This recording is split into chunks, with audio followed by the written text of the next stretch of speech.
अस्सलाम वालेकुम guys, welcome back to my channel, welcome back in another video with me. अब मैं ना तुम लोगों से पूछने नहीं वाली कि तुम लोग कैसे, और अब मैं आज के बाद से पूछूंगी ही नहीं, क्योंकि जितनी महंगाई हो गई है ना, शदीद इन्फ्लेशन के दौर में कोई इंसान ठीक रह नहीं सकता। आई मीन लिटरली यार, 9 रुपए कम करके 20 रुपए बढ़ा दिए पेट्रोल और डीजल पे। लिहाजा आज के बाद से मैं नहीं पूछूंगी यार तुम लोग कैसे हो। मुझे कोई शौक नहीं किसी के जख्मों पे नमक छिड़कने का। इंसान की जिंदगी वैसे ही इतनी फजूल चल रही होती है, वो मोबाइल खोलता है कि कुछ एंटरटेनमेंट कुछ मिलेगा देखने को, और खोलने के बाद देखने को क्या मिलता है, इंसानियत बिल्कुल खत्म हो गई। प्लीज ये वाली वीडियो भी अपने पेरेंट्स के साथ बैठ के मत देखना, क्योंकि आगे मैं कुछ ऐसी टर्म्स यूज करने वाली हूँ जो थोड़ा इनअप्रोप्रिएट लगेगा, बट मेरे पास कोई सुथरे अल्फाज है नहीं। माशाल्लाह से हरकत ही ऐसी हुई है पाकिस्तान में, एक इतनी अजीम तारीफ रकम की है दो नामवर शख्सियात ने, इतनी इज्जत तो बनती है यार। मुझे पता है मेरी इस लाइन से तुम लोग बहुत तंग आ गए यार, लेकिन मैं जब कंटेंट की सर्च में निकलती हूँ मेरी रूह कांप जाती है। मेरा वीडियो बनाने का दिल नहीं करता कि यार ये कुछ दरिंदगी चल रही है इस दुनिया में, जिंदगी में। हम किस किस कलीज टाइम पे पैदा हो गए हैं। सबसे पहले जो मुझे देखने को मिलता है फोन खोलते ही, भाई वो जज की बीवी, जल्लाद, फसाद, चामचड़ी चमगादड़ को बोलते हैं, हैवान, दरिंदी, जानवर, पता नहीं मैं उसको क्या बोलूं, उसको जमानत मिल जाती है। पाक सर जमीन का इंसाफ। वो जिन माँ बाप को थोड़ा सा आसरा होता है कि अब हमारे साथ मीडिया आ गया तो अब शायद हमें टके का इंसाफ मिल जाए, वो उससे भी महरूम हो जाता। फिर इस्लामिया यूनिवर्सिटी में जो बगैरती चल रही होती है वो मेरी नजरों के सामने से गुजरती है। फिर मुझे पक्का यकीन हो जाता है इस बात पे कि हम इंसानों की नहीं हैवानों की दुनिया में रहते हैं। मतलब कोई अपनी दौलत शोहरत के हाथों मजबूर है, कोई अपनी हवस के हाथों मजबूर है। लाइक लिटरली मैं तुम लोगों को इसका थोड़ा सा बैकग्राउंड बता देती हूँ। मैंने सोचा नहीं था कि मैं ये तुम लोगों से शेयर करूंगी, क्योंकि ये बहुत गलीज वाकया हुआ है। भाई आजकल पाकिस्तानी नौजवानों में नशा उरूज पर है। ये बाकायदा एक एजेंडा है जो बाकायदा हमारी यूथ को फीड किया जा रहा है। उन्हें जगह जगह से ये चीज दी जा रही है, कॉलेज, यूनिवर्सिटीज, स्कूल। अगर आप एक पेरेंट हैं, आप ये बिल्कुल भी ना सोचें कि आपकी औलाद किसी भी जगह पे सेफ है, किसी भी जगह पे सिवाय कब्र के। बल्कि साल पहले जो सानिया हुआ था वहां पे भी नहीं है। पाकिस्तानी एक रिटायर्ड मेजर के फोन में 5500 लड़कियों की वाहियात बरहना किस्म की वीडियोस हैं, जो उनके नशे में होते हुए रिकॉर्ड की गई, क्योंकि वो आदमी अपनी हवस के हाथों मजबूर था। तो उसने दूसरों की बेटियों को इस तरह से, दूसरों की औलादों को इस तरह से इस्तेमाल किया। अब एक वो तालीमी इदारा जहाँ पे माँ बाप अपनी औलादों को ये सोच के भेजते हैं कि हमारी औलाद वहां से जाएगी, तालीम हासिल करेगी, शऊर आएगा, इल्म आएगा, वहां पे जाके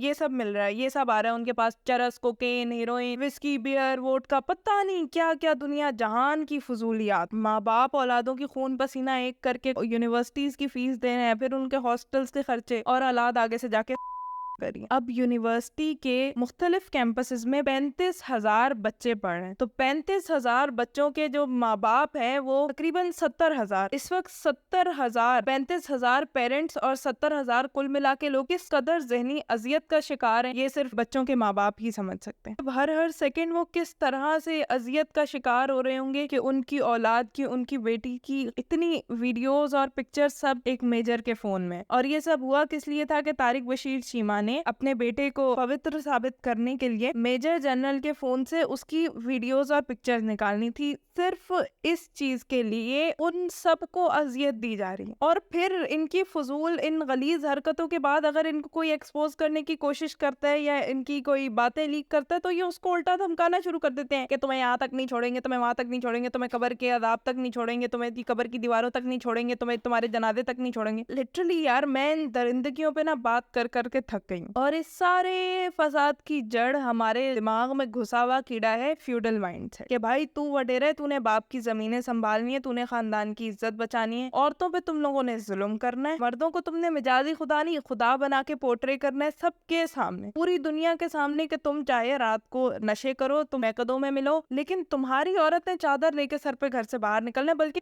ज्यादातर को तो इजाजत ही नहीं होती। इसके अलावा बहुत फजूल वाहियात घटिया माइंडसेट है लोगों के, और बहुत कुछ इतना कुछ गलत है मैं जिसके बारे में मैं तसव्वुर भी नहीं कर सकती कि मैं कभी शेयर करूंगी। मैं ये भी नहीं करना चाह रही थी, बट बहुत हो गई थी, अब बस हो गई थी मेरी ये फजूल याद देख देख के कि भाई दौर बहुत बुरा आ गया। खुदारा ये दरिंदों की दुनिया, यहाँ पे अपनी औलाद को, अपनी खास तौर पे बेटियों को ना एक शेरनी बना के भेजें, कि मतलब आसपास के जो गिद्ध होते हैं ना, वल्चर जो چیر پھاڑ نوچنے کے لیے ہوتا ہے وہ شیرنی کی ایک دھاڑی کافی ہونی چاہیے آپ کی. اب زیادہ تر پیرنٹس یونیورسٹیز کے خلاف ہو جائیں گے اس کے بعد. یار دیکھو مین چیز نا ساری تربیت کہ آپ نے اپنی اولاد کی تربیت کیسی کی ہے. اگر آپ نے اس کو پڑھانا ہے لکھانا ہے تو آپ کو اس کو اسٹرانگ بنانا پڑے گا. آپ کو اس کو دنیا کا مقابلہ کرنا سکھانا پڑے گا. وہ ہوتے ہیں نا ماں باپ جو ساری زندگی اپنی اولادوں کو پروں میں چھپا کے رکھتے ہیں, پھر ایک ٹائم آ جاتا ہے انہیں دوسرے شہروں میں یونیورسٹی بھیجنا پڑتا ہے, جان کے لالے پڑ جاتے ہیں ان کو. اپنی اولاد کو بہادر بنائیں, اسے آپ نہ بتائیں کہ اس کے لیے کیا صحیح ہے کیا صحیح نہیں ہے. اپنی اولاد کو اتنا انڈیپینڈنٹ رکھیں کہ انہیں خود صحیح غلط کی تمیز ہو کہ یہ چیز میں نے کرنی ہے یہ چیز میں نے نہیں کر. اب اس واقعے کے بعد اقرار الحسن کو دھمکیاں ملنا شروع ہو گئی ہیں, لیکن یار ماشاءاللہ سے بہت بہادر انسان ہے اقرار الحسن. اللہ ان کو اور ہمت دے, وہ اور ایسی چیزوں کو ایکسپوز کریں, ایسے پاگل کتے لوگوں کو کاٹنے والے انٹروڈیوس کراتا رہے. بس میری تم لوگوں سے بس ایک گزارش ہے کہ یار صحیح غلط کی تمیز خود سے سیکھو. ہر جگہ پہ ہر دفعہ ماں باپ ساتھ نہیں ہوتے جو آپ کو بتائیں کہ یہ صحیح ہے یہ صحیح نہیں ہے. آپ خود صاحب عقل ہو, اللہ تعالیٰ نے آپ کو عقل دی ہے, دماغ دی ہے, اس کا استعمال کرو. ان فضول ریلیشن شپس میں اور ان میں کچھ بھی نہیں پڑا. میں چاہتی ہوں کہ میں ہر بار یہ بات کہوں لیکن ہر ویڈیو میں نہیں کہتی, لیکن اپنی اسکلز پہ ضرور کام کرو. آپ کے پاس ڈگری نہیں, آپ کے پاس اسکل ہونا ضروری ہے. اتنا ٹائم دینے کے لیے آپ کا بہت بہت شکریہ. بس میں اس واقعے کی زیادہ ڈیٹیل میں نہیں گئی کیونکہ مجھے یہ خود پرسنلی بہت برا لگ رہا تھا. بس اب حالات یہی چل رہے ہیں, مجھے یہی بتانا تھا. That's brings us to the end of this video. Hope you guys enjoyed it. Make sure to like, share, comment, اور اگر ابھی تک سبسکرائب نہیں کیا تو سبسکرائب کرو. نوٹیفیکیشن ضرور آن کر دینا, پھر تم لوگ کہتے ہیں کہ بھائی سبسکرائب کیا ہوا ہے اور پتہ نہیں چلتا کہ ویڈیو کب آئی ہے. جب تک نوٹیفیکیشن آن نہیں کرو گے تب تک نہیں پتہ چلے گا. اوکے, اللہ حافظ.